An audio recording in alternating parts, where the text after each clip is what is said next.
Okay, so now this time as we read Brave Girl for finishing part two, we're going to focus on sequence of events.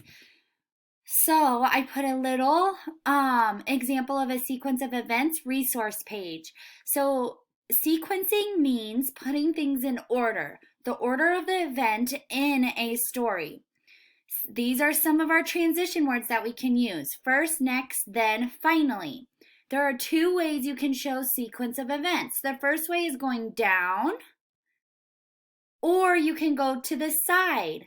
Some clue words as I read today, the stuff that you're going to be looking for or listening for as I read are these clue words that will lead to the sequencing of events.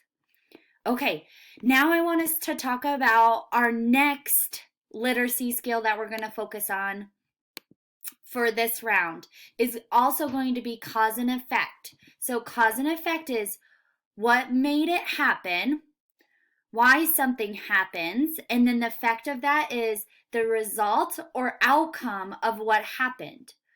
What happens after an incident.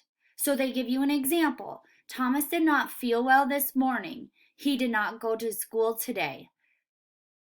Some of the clue words of this happening is therefore, so, if, consequences after, result, reason, thus, since, or because.